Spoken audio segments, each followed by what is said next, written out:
Kepiye? Balenono pisan, Kas. Sampeyan muni piye? Bagong gamelan Lokananta ora tak paringake. Kula saking mriki mencolot mriku menggunakan kekuatan tendangan tanpa bayangan. Sampeyan kena mesti muntah getih. Ya, Tru? Mbuh. Antel. Dewa-dewa sing nang ngarep do ngadeg. Lho. Gandak blagunduk suaru gembal. Sumerante, hawela. Kang Narada, punapi? Ndara dasih rantamaning manahipun ing ngerahipun Manikmaya, jumbuh kanan menapa ing sampun kula aturaken. Nah, dalah. Wah, lah cocok. Panjenengan paring dawuh bilih badhe wonten titah. Titah ing jagat ing badhe minggah wonten ing Kayuwangan. Ning niki napa mboten klentu? Ingkang minggah menika mboten pangling menika rak Panakawan titah nuwun sewu ingkang ngasor derajatipun namung Panakawan derajatipun namung titah sewantah namung kawula lah kok derajat minggah wonten ing Kayuwangan monggo tanpa taliwara ingkang saderengipun Kakang Narada punapi nadyan mekaten Petruk lan Bagong menika atmajanipun Kakang Semar tumrap kula mboten dados menapa Kakang Resi Narada. Menika langkung prayogi. Kakang Narada katuran lenggah prayogi kula tak ndangu kalian Panakawan ingkang sowan. Nggih, adi kula sumanggaken. Panakawan Petruk padha kanthi raharja sak praptanira Panakawan. Nun amit pasang Kalimantabe tinebene iki lho dene Demawaing Tawang-tawang. Nepatno ing Tulamanu Sipulun. Kepareng kula ngaturaken sembah sumengkeming pangabekti kula kunjuk. Ya Panakawan ndak tampa pangestuku tampanana. Kula pun dinggo jimat paribeh dayanana ing kasantosan. Truk. Sing nunggokke kowe berskap sapa ya? Bapak. Ikete Bapak. Aku tak bali nang omah ya, Truk. Ngopo? Ngajar Semar. Lho.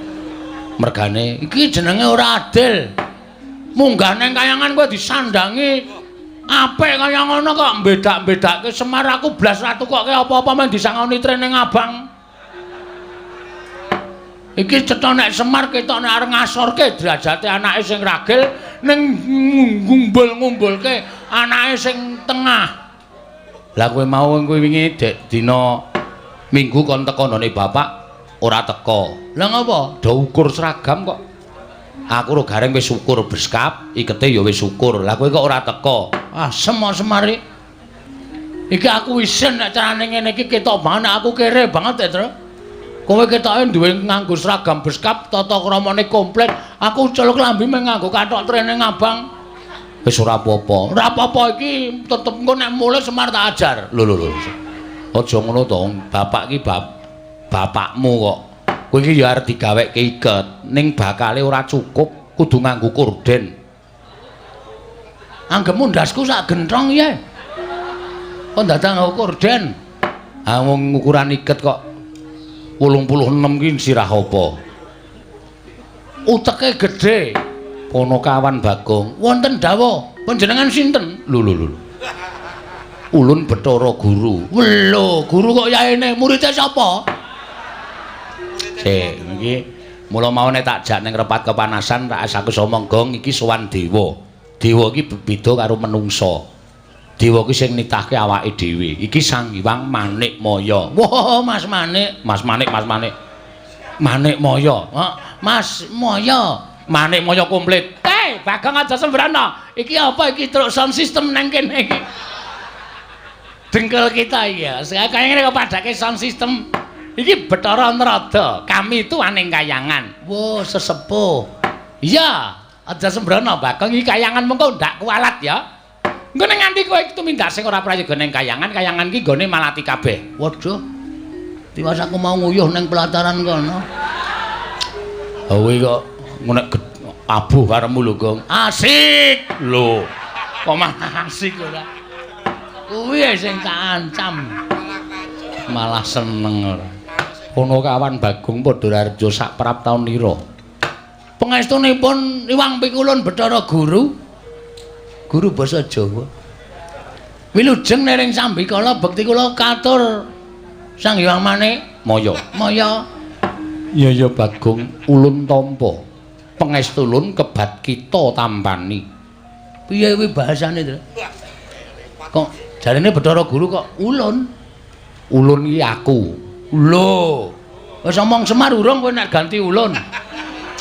Kusike to. Ulun iki aku. Heeh. Ah, kowe iki kita. Oh berarti engko bancaan. Bancaan apa? Ganti jeneng ora. Ngene, tandari. Wis tau ning Banyumas urung? Nek aku ki Inyong, nek kowe ki Rika. Oh iya, berarti basane Dewa padha karo Banyumas. Ora. Piye ya? Pangestu ulun tampan ana Bagong. Inyong tampa. Ah ngandel ora. Goblok to ora. Rika, Rika. Biasa wae basa menungsa lumrah. Pangestunipun Pukulan Bathara Manik Maya wilujeng bekti kula kunjuk. Iya Bagong ulun tampa. Oh, ulun tenan ta, Tru? Heeh. Pangestu ulun kita tampani. Sampun kita ulun tampa Pukulun. Iya. Prayoga nunggon kita lungguh.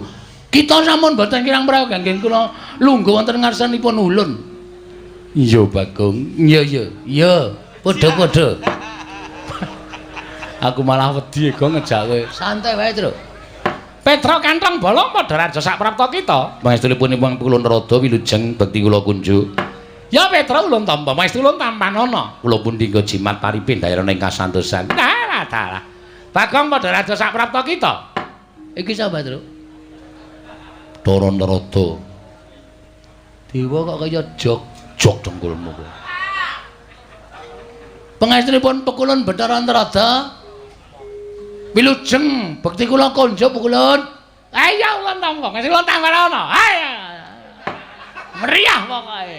Meriah dengkulmu ora. Kok kaya renyah suarane kaya membahagiakan Tru. Iki dewa apa iki? Iki ora dewa apa, kami tuwa. Sesepuh nek cara nggone dhewe Mbah Kaum. Wo. So nek genduren ngundang iki wae Tru. Dengkul kita ora. Petruk iki ngandani ya ngawur kok ya. Ngene kok kaum. Petruk Kantong Bolong Padhararja sak prapta kita. Sang Hyang Pikulun Indra wilujeng bekti kula kunjuk. Ya Petruk pangestu ulun tampan ana. Kula pun dinggo jimat paripih. Bagong Padhararja sak prapta kita. Pangestunipun Sang Hyang Bathara Basuki ngawur. Indra, aku ora tau apal dewa-dewa. Bathara Indra wilujeng bekti kula kunjuk Bathara Indra. Ya Bagong ulun tampa. Nggih. Engkantun piyambak sampeyan. Lho. Dana Alekasina pun mati. Ngawur to. Kuwi dudu artis Indra Dana Kasina kudu ning Bathara Indra. Cip dengkulmu. Kondur tekan cip barang. Grup ya. Kula mbiyen sok nonton film sampeyan lho Bathara Indra. Lho. Ulun ora nate gawe film. Kaca aku bingung tenan iki. Aku sowan dewa bingung tenan iki mbok sumpah yakin ora tepung e. Mula kowe iki sok ketemu karo dewa. Angel ketemu karo dewa iki prosedure angel. Ha iya, Petruk padha kanthi harja sak praptamu. Ha iki sing bahaya iki, Go. Sapa iki? Yama Dipati. Yama Dipati tukang apa? Tukang jabut nyawa. Hah? Tukang jabut nyawa. Waduh. Ki nek kleru ngomong jabut nyawane ya, Tru. Ha iya. Pangestunipun Yama Dipati Pukulun bekti kula kunjuk. Iya Petruk ndak tampa. Bagong Padhararja sak praptamu. Wilujeng nering sambikala Pukulun Yama Dipati bekti kula kunjuk. Iya Bagong ndak tampa pangestuku tampan ana. Nggih, sanget anggen kawula mundi dadosaken jimat paripih. Kok alus nyawa e. Nek nganti kleru nyut ngono rekoso. Ha iya. Petruk Padhararja sak praptamu. Panjenenganipun Pukulun penyarian wilujeng. Bagong Padhararja sak praptamu. Ndara nekula. Hus. Ngawur wae. Suarane meh padha. Ayo suarane iki cilik ngono kae kok. Wah, ha sapa jenenge? Penyarian. Wah, Pak Carik. Wilujeng bekti kula konjo ndara anu pukulun penyarian. Iya, Bagong, tak tampa pangestu tanpa nono. Kula pundi? Bersisa, bersisa. Mula ya ora salah aku nek kleru. Ha iya. Pangestunipun pukulun penyarian kula tampi andadosaken jimat paripe. Petro dalem. Eneng apa Petro? Sowan saka karepmu dhewe apa diutus dening bapakmu? Sowan kula menika mboten saking pikajengan kula piyambak, namung kula menika dapur dipun utus dening Bapak Semar. Bapakmu ya kene. Ha nika ngeten. Bapak Semar menika etok-etoke niku ora gawe taman hiburan masyarakat. Mengkono ben nggih. Bapak niku tuku lemah jembar banget. Kula niku takon ajeng gawe apa to, Pak? Petruk, kula tak crita nggih. Iya Petruk ora dadi ngopo. Aku ngene iki jane mengarep gawe seneng ati ning para kawula. Men sing tangga teparo do momong anak kuwi ana apa papan kanggo momong bocah, kanggo nyeneng-nyenengke anak, lan kanggo nyeneng-nyenengke kulawarga. Oh, lah terus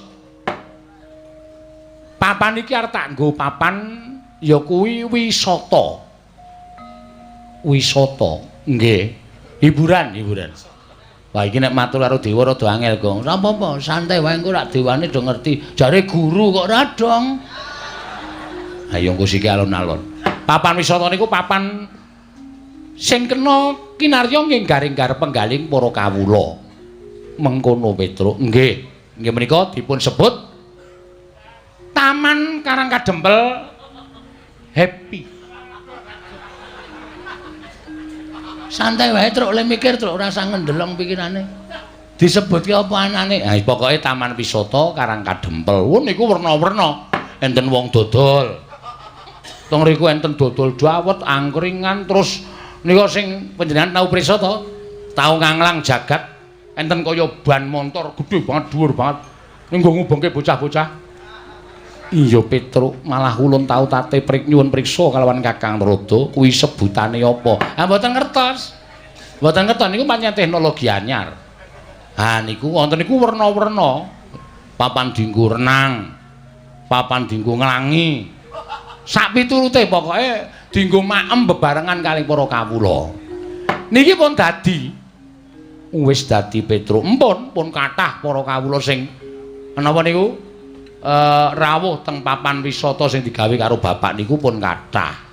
Kula malah sing didadekke keamanan garing niku sing didadekke ngawati apa ya jenenge kuwi tempat-tempat sing dienggo wisata niku. Lah sing jaga tiket Bagong. Bapak niku rumasane kok tekor terus. Monggo tikete niku payune akeh banget ning setorane dhuwit saka tiket niku kok mboten jumbuh karo cacahing tiket. Sing jaga tiket sapa? Niki menungsane. Niki. Tangane lho. Nudeng kok neng rai ra sopan. Lah aku mung nguduhke kowe sing jaga tiket kok. Bagong kok iso kaya ngono sebabe? Nuwun sewu, papan sing dingge taman wisata bapak niku akeh tuyule. Yen tuyule akeh mesti ana pengarepe tuyul. Pengarepe tuyul mau sapa? Kula. Ngandel ora ngaku to kowe. Ora sok kaya ngono kuwi Gong, wong bapak ki ragate ya akeh. Bapak ki modale ya akeh, ora sok kaya ngono. Kowe wis dibayar karo bapak kok. Siap. Mulai besok aku tertib, Truk. Iya, dadi kowe iki nek ngapusi ngono kuwi jane malah konangan. Wong cacahe tiket ki per A misale 5.000 ngono kuwi iki tikete iki ditung 5.000 ping pira sing payu ngono kuwi ditung karo bapak. Bapak iso ngitung lho? Iso. Anggepmu bapak ora iso ngitung lho? Ya tak kira ora iso, mulai tak colongi. Anggere ana kira-kira wong ngelak tak kei dit tuku es teh. Tak kon nukokke, susuke tak kon ngepek. Aku tuku rokok ya sak slop sisan. Aku jenenge gawe tekor. Ora kena. Kuwi bapak jane wis ngerti ning bapak meneng wae. Aku jadi pecat ya terus ora.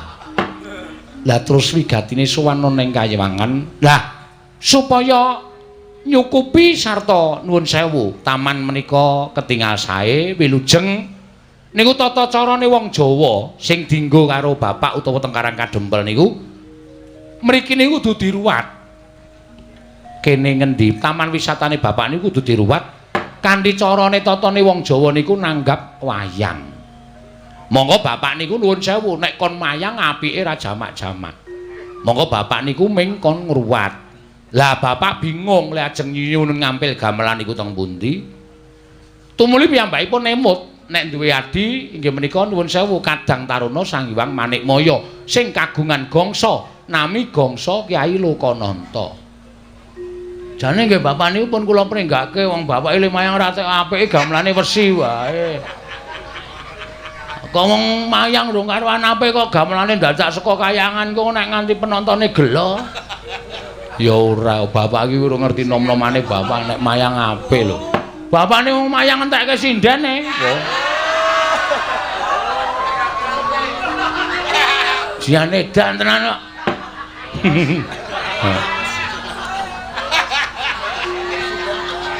Mula saniki golek waranggana bapak niku kangelan tenan. Emoh do dijake emoh ya. Ngawur Semar. Ampun gumujeng niku serius. Iya Bagong nggih. Ah niki terus. Iya. Dadi sowan kula menika diutus dening bapak nyuwun ngampil gamelan Lokananta. Komplit slindro pelok. Nek ajeng kepareng panjenengan sumun Prabu Pukul Bathara Guru menika paring dawuh, bapak niku ken bayar ya manut, ken ngijoli apa-apa ya manut ning gamelan Lokananta kudu rawuh teng Karang Kadempel. Dadi srana syarat ngruwat bapak nggih menika taman wisata sing enggal supaya nir ing sambikala. Dados sowan kula kali Bagong menika dipun dawuh dening bapak supaya nyuwun ngampil wujudipun inggih menika gamelan Lokananta. Mengkono Petruk nggih. Mila dinten samangke menawi Hyang Pilun Bathara Guru kepareng maringaken matur sembah nuwun dene mboten nyuwun pangapunten. Kalih nek niki kula wis dikandhani bapak sekedhik arta dienggo pengenceng. Nek Hyang Pilun Bathara Guru kersa maringaken inggih menika gamelan Lokananta niku wajeng kula pede. Apa, Gong? Pede. Pede iki apa? Manjeri lho. Goblok. DP. Hah?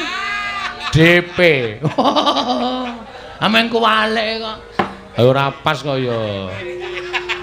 DP kok pede. Niku mboten ketang sekedhik, mengke pelunasanipun 7 tahun sakwise pentas.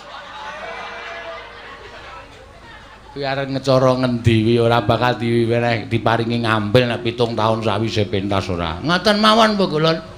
Kalih welinge bapak nek Hyang Pilun Bathara Guru niku kuwatir gamelan Lokananta niku kenging napa-napa mengke ditabuh para titah.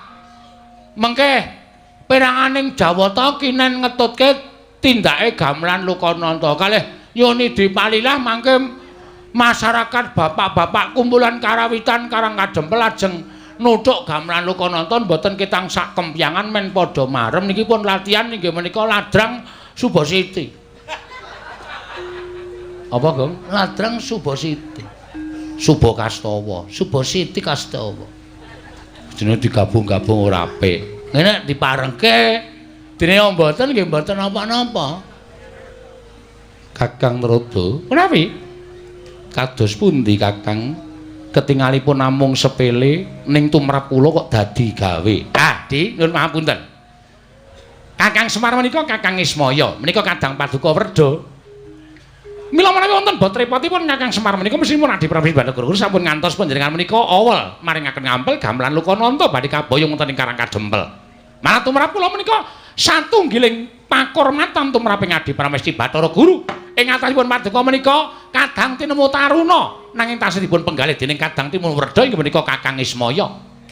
Leres ngendikanipun Bagong, menawi kuwatir wonten menapa-menapa tindak ing gamelan Lokananta menika dipun tutaken para Jawata. Indra ingkang kadhawan supados ketutaken sak kanca rawangipun para dewa ngetutaken lampahing gamelan Lokananta. Waton sampun ngantos dados tutawi damel murkanipun Kakang Semar.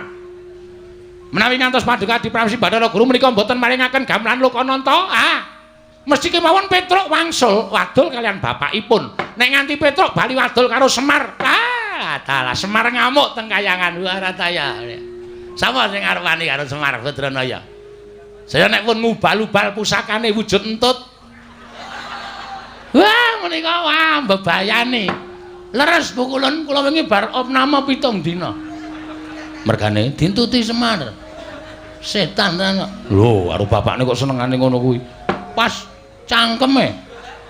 Kon mijeti nggon sikil ki muni iki lho nggon bokong iki kok kaya linu-linu. Tak demek nggon bokong ki metu matut ngono. Pas banget lho, langsung raiku biru. Kowe ora nilai to? Ora. Kowe iki cen setan kok kowe. Kowe iki sedulur ning mungsa. Ha kowe iki wis bola-bali ngapusi lara wingi lara ngapusi tak tileki tak nei dituke tak golek tukoke jeruk ya rong dina mari. Karena kuwi teknik tak nggo golek dhuwit. Oh, edian ora. Pancen aku edan. Ngaten Kakang. Nggih. Nanging ngantos Semar menika mangke murka. Haracawi. Sinten iki badhe wantun kalian Semar. Nanging tumrap kula menapa dipun ngendikaken Kakang Semar lumantar Petruk menika sampun nerak pacak nerajang perbatang. Nerak pacak nerajang perbatang perkawis menapa? Dipun menapak-menapakno Kakang Semar menika titah. Mangke riyen titah menika rak lairipun nanging batosipun Kakang Semar menika Jawata Sang Hyang Bathara Ismaya. Nanging wiwit nalika semanten sampun mapan wonten ing jagat sampun pinten-pinten abad laminipun. Mila Kakang Semar menika sampun dipun setrakaken boten dipun akoni dening kulawarga kadewatan nanging tetep dados titah sawantah. Mila menawi wonten jamak lumrahing titah ingkang wantun badhe ngampil dhateng Ubarampe ning Kayiwangan, tontonan ing Kayiwangan. Tentu kemawon kula mboten maringaken. Lah nuwun sewu lho. Menawi paduka paring dawuh mboten maringaken menika mangke menawi Semar tumuli minggah wonten ing Kayangan malah mboten prayoga kedadosanipun. Langkung-langkung nek nganti anake Semar loro niki midhanget panjenengan mboten maringaken gamelan Lokananta bari kaboyong wonten ing Karang Kajempel. Lha nek bocah loro niki nganti ngamuk sapa sing arep nandangi kridane wong loro niki? Harataya kowe. Petruk niki anggap kaya ngeten iki ning Digdaya kliwat ukur. Luwe-luwe niki. Sing teng mburi kula sing mripate kaya ndok ceplokan iki.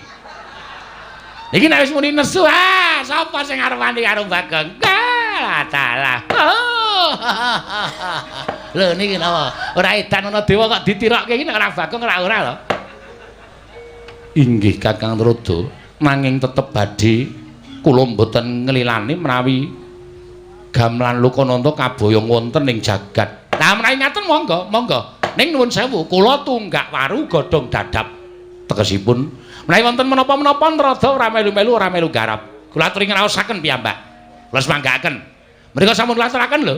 Tunggak waru godhong dadap, Trada ora melu-melu, ora melu garap. Nek ana moga-moganing titah kalih menika kula semanggaken adhipun renggalang kridhanipun Petruk kaliyan pun Bagong. Haripun sampun dipun utus dening bapakipun pados nyuwun ngampil gamelan Lokananta di Kakang Trada kasinggihan mekaten. Petruk dalem mesti kemau mesti wae Petruk wis midhanget.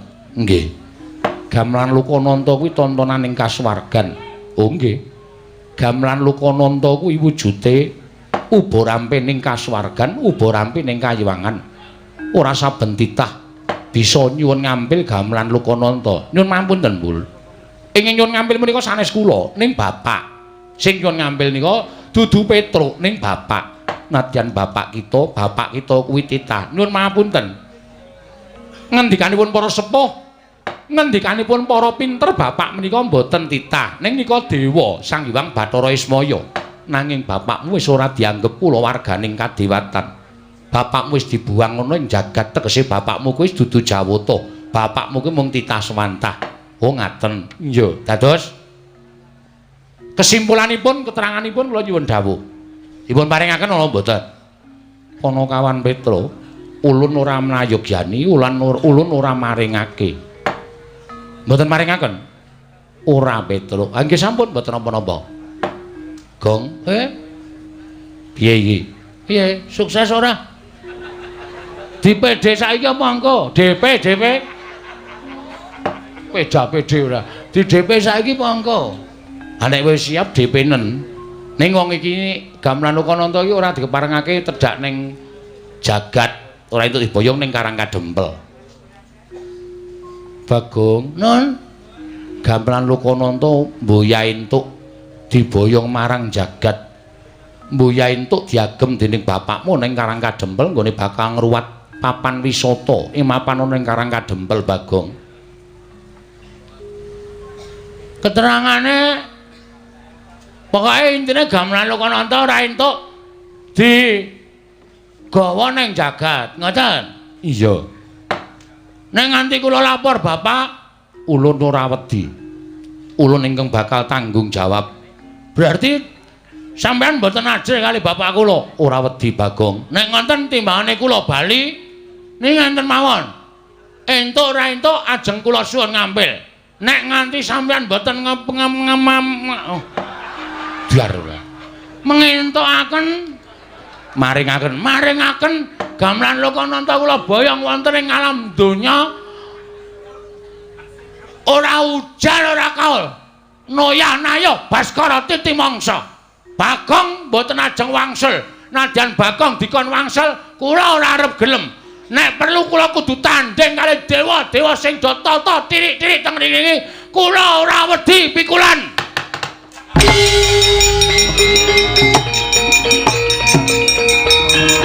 Minggir truk.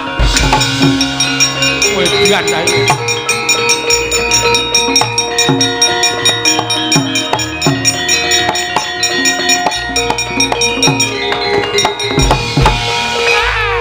Kencang warudayang. Lho. Lah cah edan tenan. Ning ngarepe dewa kok salto. Nandhake nek aku ban kuning karate. Nyepelekke ora.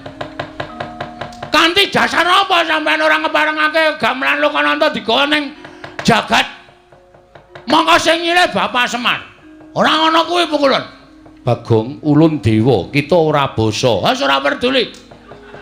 Tak basanono nek menghargai mangkele Bagong, ora wedi aku. Yen kita wani karo dewa apa kita ora wedi dicemplungake ning Kawah Candra Dimuka. Kulina aku nek dicemplungke jugangan wae. Kawah Candra Dimuka, Gong. Candra Dimuka napa? Neraka. Wit. Tenane to? Tenan. Kuwi papan diku nggodhog wong-wong sing salah-salah kuwi diobong ning kono. Ora wedi aku. Lho. Gong, ora edan, ora wedi. Aku kulina cedhak geni gedhe. Aku kulina ngobong bata. Ora wedi aku. Panas wis ora pempan karo aku. Yen ngono kita wani karo dewa, sing tak wedeni apa mau Bathara Guru? Memper kowe ora ndek murid wong watek-watek akemu kaya ngono. Arep nganggo jeneng Bathara Guru nek ora tumindak sing apik mung disuwuni ngambil iki kelange apa ta? Kelange ana apa ta? Ora kela, mengko Gamelan Lokananta tak kondurke ning kayangan utuh sak kecere. Ora bakal ana sing cicir. Tabuhe ya utuh, ora bakal tak ganti. Nggo ngopo aku? Aku ya duwe gamelan Lokodrim. Kamu Lokodrim kok tok pamer-pamerke kowe lah piye kempule kowe nek dituthuk iso kaya wong getah. Piye ra gleleng. Ning kempul tuthuk iso mubeng gayor. Kowe iki ngenani ndase sing kempul. Wong gamelan wesi dipamerke. Pamapan entuk mboten? Nek mboten entuk, kula ora wedi lho. Kula nek ngamuk teng kayangan niku kulina. Pun paringke napa mboten pikulun? Tetep ora ulun paringake. Kepiye? Wah, Di, aku aturi anget lho, Di. Bagong sampun ngantos mengaten menika mbok sampun ngantos pendherek menika damel kayangan menika geger.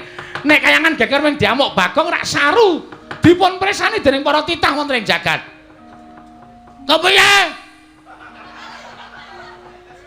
Balen ana pisan, Kas. Sampeyan muni piye? Bagong Gamelan Lokananta ora tak paringake. Kula saking mriki mencolot mriku menggunakan kekuatan tendangan tanpa bayangan. Sampeyan kena mesti muntah getih. Ya, Tru? Mbuh. Antil. Dewa-dewa sing ngarep do ngadeg. Lho. Oh, kuwi kon tringgo kok malah ngadeg ora. Parang mboten Bu Kulun. Tetep ora ulun paringake. Kula hitunge 3 kejeping paningal. Nek Bu Kulun tetep mboten maringaken, mboten wonten wiyosing pangandika paduka Hyang Adi Bu Kulun.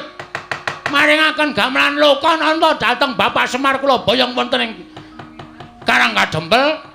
Nyuwun pangapunten nek kepeksa Bagong mboten gadhahi tata krama wonten ing kayangan Bathara Indra.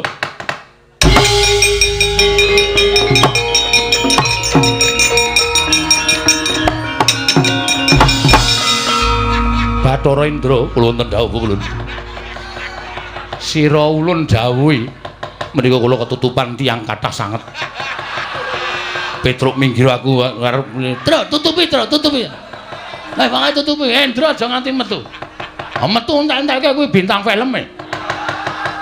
Aja nganti metu, Tru. Bathara Indra, kita bakal nampa duka saka ulun yen kita ora enggal mangsuli kelawan Bagong. Bathara Indra niki ngestaken dawuh ulun.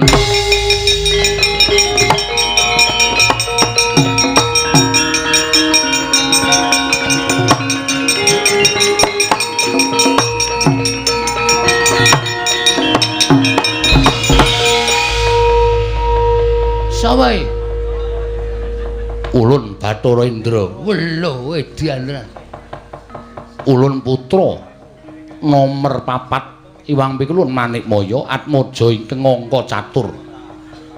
Anake Bathara Guru ki pira? Akeh Bagong. Sapa wae sik mbarep sapa sik? Ulun dhewe mboya apal. Aku dene apal kowe anake Bathara Guru nomor 4 kok karo mbarepe kok ora apal. Ulun ora ngerti. Iki piye kok malah do cacah jiwa iki piye iki?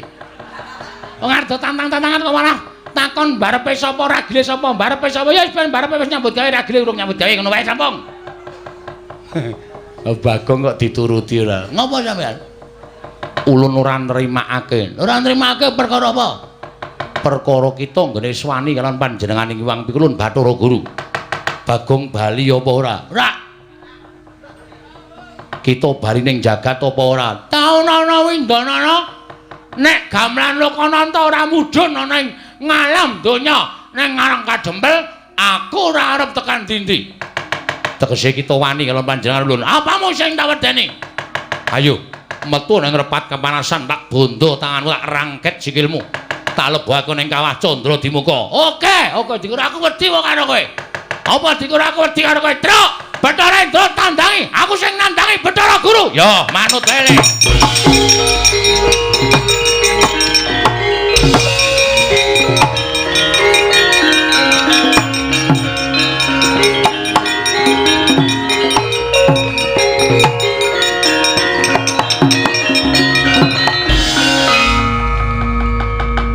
Ulun dawuh kelawan Indra kon ngundurke Bagong, kok Bagong ya pinter le gawe alasan. Isih tetep nang kene. Lah cah pinter ya cah cerdas e. Ayo, arep ngopo saiki? Tak jagani nang kene pukul. Sampeyan iki dewa wis malak lho. Kancane tangane loro kok sampeyan papat dhewe. Dobel ya sampeyan.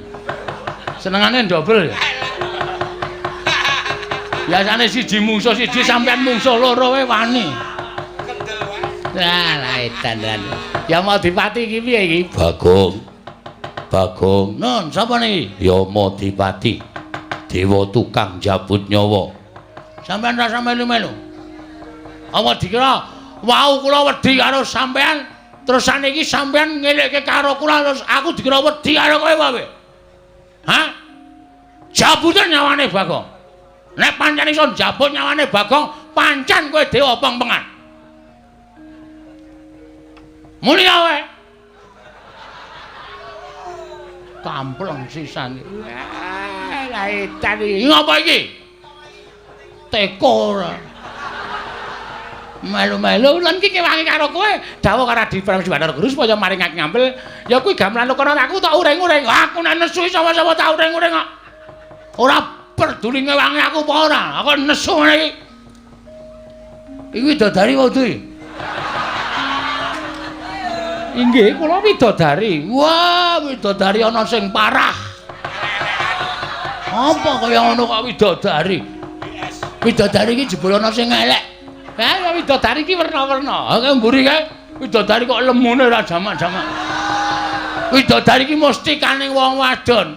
Awak-awakane kudu ramping apik. Nek carane bodi iki biola. Kae bodi kok kaya bok. Pucuk bongkot ora ana nggih-nggihane. Nggo ngopo kaya widodari? Ah ya wis ben, kae nggo nyediani dewa elek-elek. Kaya kowe kuwi. Hus. Kaya aku piye? Ulun arep kaya ngene iki widodarine sing ayu. Wah, dumeh dadi pengarep terus kudu ayu ra. Bagong aja kaya ngono. Mbadan, pokoke kula kudu tetep njaluk gamelan Lokananta. Nek ora diparengake tetep kula ajeng ngamuk teng kayangan. Kita ora wedi karo Kawah Candradimuka. Mboten. Kawah Candradimuka niku ngerti karo kelakuane titah. Dadi nek umpama ana titah sing tumindake apik, cemplungke teng kawah ming merga saka karep sampean, merga sampean sengit karo titah wau, Kawah Candradimuka ora ngobong karo titah mau. Mesti ora kobong. Nyemplung kawah ya kaya ning dedaratan, kaya ora kena geni. Ning nek pancen wong niku dosa tenan, ora usah cemplungke kawah, deleke nggon pinggir wae mateng menungsane. Ning gandeng Bagong niki rumangsa kula ora salah. Kita salah merga wani karo dewane. Merga dewa sing ora adil karo titahe. Sebab apa sampean bedak-bedake karo Semar? Sebab apa gamelan Lokananta ora entuk disuwun ngampil karo titah? Ayo, wangsulan. Semar ki dadi titah merga sampean sing menfitnah ning ngarepe Sang Hyang Pikulun Bathara Tunggal. Lho, kita malah ngerti. Ngerti wae, aku maca bukune. Bapak niku nyimpen buku. Autoglas. Autobiografi Semar Badranaya. Saka sejarah pertama niku sampean laire ndok, ngono. Ngerti ora? Sampean niku sing ragil dhewe dumadi saka kuningane ndok. Padha kali kula. Kula niki ya dumadi saka kuningan. Mula dados kuningane Semar. Ya jijiki saiki lah. Wong arek ting Cirebon sak penake dhewe. Ayo. Putihane dadi Semar, kulite dadi Tommy. Tokok. Tokok. Tommy joget. Kulite dadi togok. Telu-telune anake Sang Hyang Bathara Tunggal. Merga nalika semana Sang Hyang Tejamaya karo Ismaya nedeng gladen peperangan, terus sampean wadul karo bapak sampean. Sang Hyang Bathara Tunggal, Kakang Tejamaya karo Kakang Ismaya do gelut kepengin dadi dewaning para dewa. Sang Hyang Tunggal duka. Eyang Sang Hyang Bathara Tunggal. Kita kok nyebut eyang. Lho, aku anake Semar. Semar anake Bathara Tunggal. Bathara Tunggal ki Mbah Kakung. Dadi aku iso nyejarahke, kula iso nyejarahke. Sang Hyang Tunggal murka. Kok dadi kaya ngono pakartine Tejamaya karo Ismaya. Diperpeki wong loro niku Semar kalih Togok. Ning jaman semana jenenge Tebok Maya karo Ismaya. Iya. Terus dikon mangan pagring Gunung Pagring Jagat sisih kulon karo Gunung Pagring Jagat sisih wetan. Togok berusaha mangan nganti cangkeme diambak-ambakke suwek. Semar niku duwe go vertikal, gunung diserot, mula wetenge kebuak prongkalan niku. Nek arep nggo uruk mang bedel wetenge Semar. Terus do didukke nang kayangan. Kowe leha-leha dadi dewaning para dewa. Semar ngrekoso ning jagat ning kepengin nyuwun ngampil gamelan. Ora entuk ki terus saiki keadilanmu menyang endi Pukulun? Keadilanmu menyang endi? Sampeyan ora tresna karo sedulur, sampeyan ora tresna karo sedulur sing mangsia-sia urip ning jagat. Ming disili gamelane kok ora entuk. Wong kok le malak men kowe. Ya Madipati, ajar kowe. Macem-macem. Aku dong tutuk le koja. Inggih. Ngono. Lho, ya Madipati. Aduh Pukulun kula malah tratapan. Kowe jajal njabut nyawaku. Aku isih urip tak jabut untumu modar. Ompong kabeh kowe. Oh. Ya ngati-ati lho ya Pati-pati, ngati-ati. Ha, sembrono tenan. Kok tekan semono kamu ngitung kowe. Nek Semar karo Tejamaya anu Siwatagok gelem dadi dewa, kowe kapan dadi dewa? Ora kelakon kowe. Ora kelakon ana Sang Hyang anu Manikmaya, catur bojo. Nilakanca. Ora ngajar to karo dewa kok ngunekke sak pinake dhewe. Sang Hyang Purwacarita, Purwareja, Purwakerta. Ora ana. Rumangsane ora. Ning kok saiki bareng dadi dewa sombongmu minta ampun. Kemewat kaya ngregem jimat. Awa dikira titah kaya Bagong Irawani gawe kisruh kayangan. Tak enteni telung kedheping paningal kowe ra meneke gamelan Lokananta, aku ngising sanggon-gon.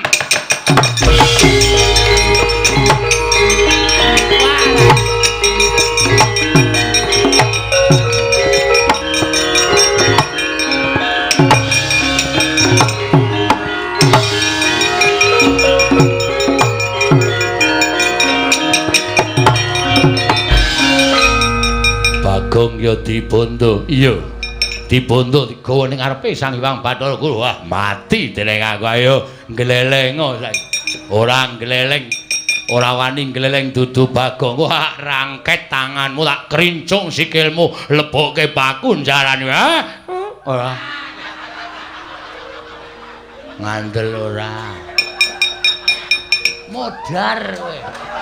Arep aku wis ngene iki ora iso mbales apa? Kapokmu kapan wong aku bar mangan pongge pirang-pirang. Ora setup ngono. Waduh. Mulek-mulek lah. Buyer. Oh, lantute kok turun bapakne. Ayo, kapokmu kapan kowe? Waduh. Dirangket wis ora wae. Kowe wae sing ngrangket Bathara Indra. Kon ngrangket Bagong kok ora gelem. Kok kaya tembakan lho. Iki istimewa aku nang kene iki. Iki termasuk pusakaku kowe. Ngampet ambegan Bagong diboyong ngarepe Hyang Turun Bathara Guru.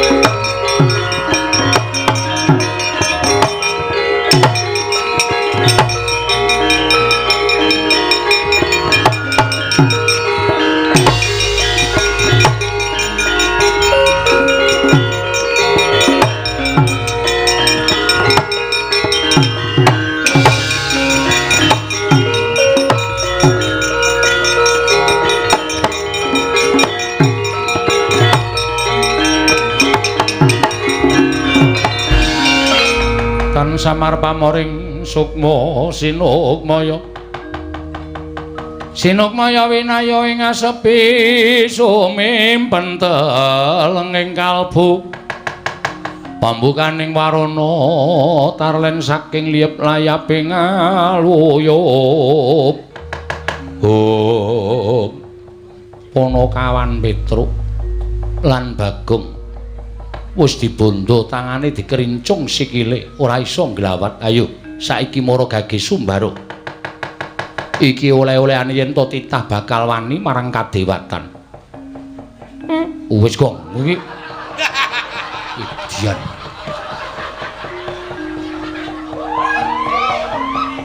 Bathara Indra wonten dawuh pukulun kok ora mbok plotot wetenge ing ngatasé ning Bale Martya Kundha manik. Asem aku mampu dhewe terus. Mumet aku. Salah ora. Edan kok kowe iki ora. Wis pokoke mumpung arep mati tak entek-entekke. Ndak engko malah dadi sangu malah ora prayoga. Kita bakal ulun cemplungke ning Kawah Candra Dimuka. Mboten wedi, kula mboten ajri. Mang cemplungke teng Kawah Candra. Cemplungke saiki. Nyakit kowe. Licik kowe Bathara Guru. Nek pancen wani ayo aku balekno kekuatanku kaya mau. Obrak-abrik tenan kaya. Aku ora wedi lho Bathara Brahma, Bathara Indra, Bathara Yama Dipati. Ora wedi kabeh aku. Ning caramu ora kaya ngene iki, Ru. Gong. Ora kuwi Heru kok. Oh. Tak kira nek Bathara Guru. Ayo, balekno kekuatanku. Nek pancen kowe wani, balekno, ora wedi karo sapa-sapa aku. Heeh. Sampeyan ora maringake gamelan Lokananta, tetep kula kali Bagong ajeng ngamuk teng Kahyangan Suralaya. Tetep kula ajeng ngamuk. Kita nadyan sumbar kaya ngapa ora bakal bisa nglawat. Sumbaro petak acio-cio. Wah, basa Korea bareng. Apa, Gong? Basa Korea. Petak acio-cio. Iki basa sastra Jawa iki bidalang biyen iki sok muni sumbaro petak acio-cio ngono kae. Petak acio-cio. Ciang bulu cuek-cuek ciang. Nedyan. Bathara Indra kula wonten maring adhau. Aja nganti digawe macak. Kowe terus arep dipacak ora. Kuwi basa Jawa iki. Panakawan sak karone iki cemplungna ning kawah Candra Dimuka. Terus wis to meneng. Santai. Santai piye? Mati tenan iki, Tru. Pokoke pasrah, ikhlas karo pasrah. Oh, alah. Lah mulih tenan iki aku, Tru. Wis ra ketemu karo sayangku. Waduh. Sapa? Bebek. Waduh. Bojomu bebek, bebek senengmu. Bebek kok. Bebek. Oh, ayo. Bathara Indra cemplungna ning kawah Candra Dimuka niki ngestakaken dawuh. Nanging pukulun ora usah dadak sira wani tambu perkara iki ulun ingkang bakal nanggung perkarane mati dening aku Panakawan Petruk.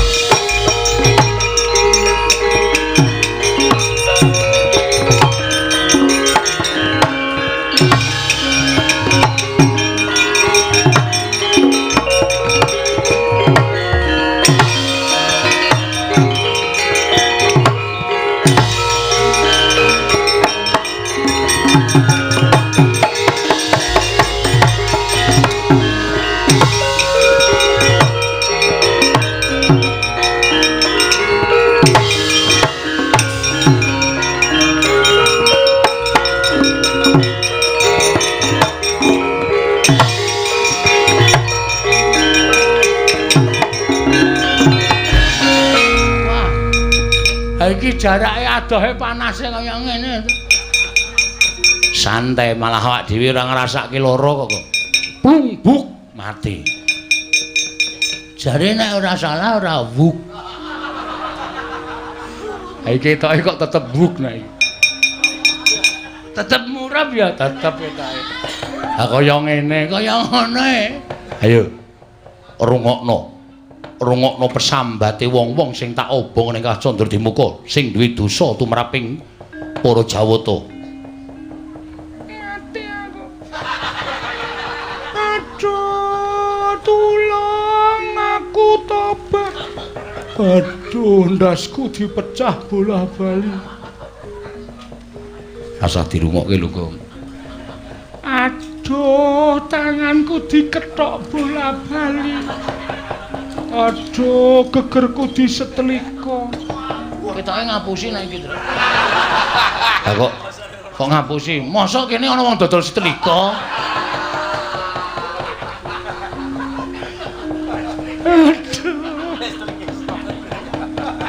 Aduh. Nggon aku ditombak dadaku. Aduh, nggon aku ditombak bola-bali. Aduh, ditombak, dudut meneh ditombak. Nganti raja-raja, aduh. Rasa dirungokke lho, Gong. Wah, aku saya suwe saya stratapan, Tru. Kuwi mbok cangkeme do kon meneng, Tru. Aku iki sukma sing dipala, sing diajar kok kon meneng piye ora? Mati dening aku. Panakawan Petruk cemplung ning Kawah Candra Dimuka. Petruk sik mawon. Iya. Kowe sik ya, Tru. Kowe ya ngopo? Bakal ya wong loro kok aku sik. Aku kan ndelok le mung ngolet-ngolet e. Mulet-mulet kena geni modar ora mati dring aku kok.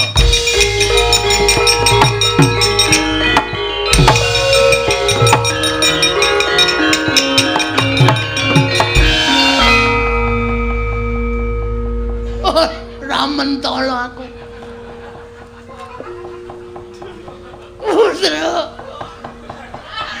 Petro. Bareng kobong kok rambutmu mabuk. Ayo sambato bapa ngakoso ibu merti. Kowe bakal tekaning pati cemplungke kawah. Sik. Rasa tak cemplungke mo, Brama. Petro wis kebacut tak cemplungke. Aku rasa tak cemplungke, aku tak nyemplung dhewe. Nyemplungo. Tulung kula troke kathraku. Kok dadak nyosok nyemplung telesan. Kuwi geni kok telesan. Wis jaluk pamit, Truk, tak tututi, Truk.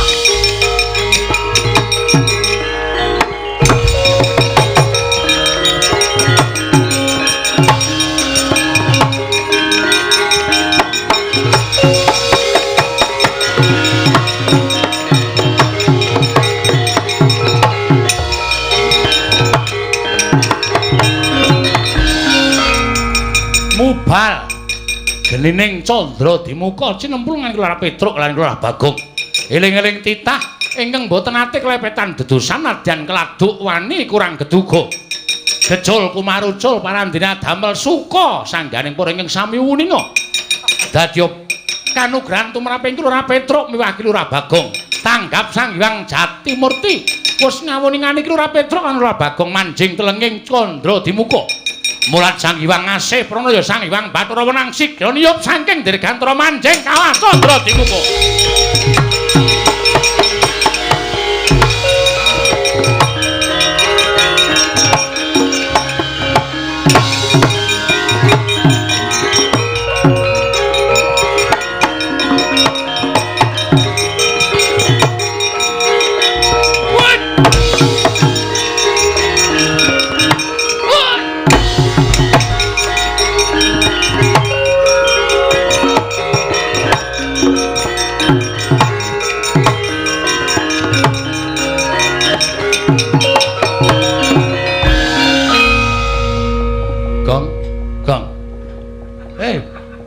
Wis mateng po? Ora kok. Kok awak dhewe kok ora iso ngrasake panas to iki, Gong? Padahal kiwa tengen geni kaya ngene, Truk. Heeh. Teng jlerit ora karo-karuan teng brengok. Nyawa disiksa pirang-pirang. Tanganmu iso obah ora, Le? Iso. Coba ngadeg kok. Wah, gene kok iso ngadeg. Malah waras e. Ha iya. Wah, ayo ngendi-endi geni. Ayo iki sing jeneng Kawah Candra Dimuka. Wis diantruk. Kan ana wong dikethoki late bola-bali kae. Kae wong gaweane goroh. Ngapusi. Berarti aku sok ngono kae ya, Truk. Aku sok goroh ra. Medeni tenan. Kae wong kok sirahe dipalu. Pecah. Gathuk meneh, palu pecah gathuk meneh. Kae wong sing pikirane wong pinter ning dienggo pinteri wong liya. Udan ana wong matane dicubles paku sok kae, Cuk. Kae gane wong injen. Aduh. Ngopo kok aduh? Aku kulinae. Aku kuwi karepmu kowe. Aseme bojomu barang tak injen ya. Kok warna-warna ya pasiksane ya, Truk. Kaya ana sing di slamet wetenge mangan barang haram. Oh, mangan iwak-iwakan sing ora entuk dipangan kuwi, dipangan iki wetenge disumeti kaya ngono kae. Wedan. Oh, kaya ana bokonge disodok. Disogok nganggo apa jenenge iki? Apa jenenge wesi kae, Truk. Kae gaane ngentut sak nggon-nggon. Aku ana kabeh ya aku. Berarti pasiksanku ngedeni ya, Truk. Oh, medeni. Mripate dicoblos, ta wis sok nginjeni ya. Sok goroh, lambene kethok ilate. Wah, nyemelangi. Nek ya ana sing kae diobong murup malah guyu cekakaan. Diobong murup guyu cekakaan. Kae saking dosane ora iso di ngapura nganti dadi penghuni neraka. Dadi jim, dadi setan. Kae ora ngrasake lara kae kaya ngono kae. Mergo saking jahate. Ketoke kowe brek. Duapure ora. Aku ora ngopo-ngopo kok. Sing kono kok ketok ngono. Gong iki cah cilik kok dosane akeh banget. Kamplang mencrat. Ora ngerti iki sapa iki? Sapa? Sang Hyang Bathara Wenang. Mulai dhewe cemplung kawah ora apa-apa iki mergo ana iki. Waduh, pemadam kebakaran. Waduh. Kok wek-wek lambemu lho. Kok karo geni kok kendele ra jama-jama ini ora pemadam kebakaran ora ana to. Gong tak omongi. Pemadam kok pematan. Pemadam kok kowe tak omongi. Kowe mau iso crita Sang Hyang Bathara Tunggal. Heeh. Ya ta? Heeh. Bathara Tunggal iki sapa? Bapakne Bathara Guru, bapakne Semar, kuwi kambah kakung awake dhewe. Heeh. Lah iki bapakne Bathara Tunggal. Wo. Kakek buyut. Heeh. Ora kakek buyut ning iki sesembahaning para yai wong-wong dewa Bathara Guru nyembah karo iki. Kok cilik to? Ayo ben. Cah SD kok pintere ra jamak-jamak. Cah SD pinter.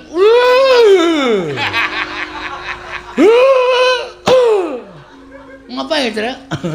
Jengkel karo aku. Kowe meneng rasah cerewet, aku tak matur. Oke, wong nyambung rebut tak sikut cangkemmu kowe. Meneng. Ya. Radong meneng ndak engko adek kualat. Ya. Bekti kula Bu Kulun. Iya iya. Petruk ndak tampa, pangestu ulun tampanana. Dadi wiraswara apil.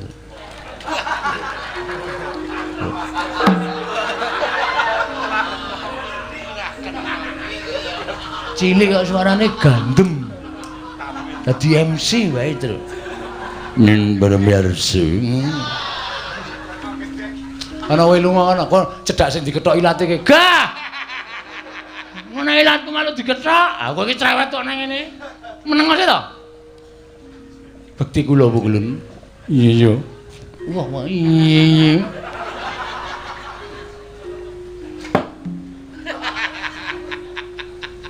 Petro dalem Bu Kulun.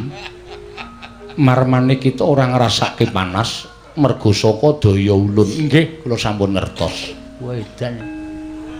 Ampun. Wis meneng.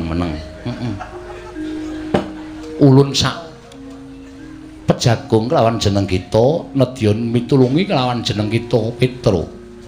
Kula, iya Petro. Merga apa ingkang dadi karepaning bapakmu mau becik dene Bathara Guru sasapan tumindak angkara Budi Candala. Bathara Guru ingkang duwe watak sewenang-wenang dheweke ngrumangsani dadi diwaning para dewa, tumuli ora tresna asih kelawan titahe kuwi kleru. Nggih Bu Kulun. Mula ulun ingkang bakal paring pitulungan kelawan jeneng kita. Matur sembah nuwun tanpa pepindhan. Nanging sadurunge kita ayo ulun entasake saka ing kawah Candradimuka, kita ulun kanthi ana ing Ngundaran Dirbawana Petro. Sakmenika? Iya Petro. Ha nggih nderek mawon. Ing kantong bolong yen ora apa-apa. Eling ana satriya Wiratama. Kebat kita tut wuntat kan laku Jandra ulun munggah ana ing Ngundaran Dirbawana. Sawetara bakal ulun paringi kanugrahan lan kita kudu bisa minangkani apa dadi utusaning Semar mboyong gamelan Lokananta. Nanging ngaten kepareng ulun kula ratun nderek, monggo ulun kula nderekaken Petruk bareng kelawan panjenengan ulun. Nggih.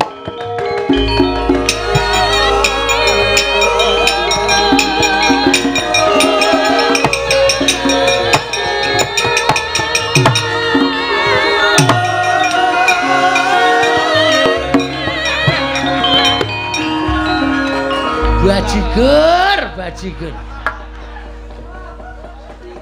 Petro ora sadar ya. Petro ki hilang ingatan kok ya. Nek nggawa aku. Dijak karo si sama mau cah SD mau. Petro ayo ning kantor kepala sekolah, monggo kula dherekaken. Lah kok lali nek aku nang kene. Weh, lah penyakit. Wis, piye iki aku nang Kawah Candra di muka mongko ora ana sing mitulungi karo aku. Gong, yo. Mangkat. Kae uteke ra dienggo ya, Jan. Komeng yo mangkat. Kowe iso mabur ki mergo apa, Truk? Aku ki ra iso mabur ya, Nyok. Ulun piye, Petruk? Bagong mboten saged mabur. Ulun lali.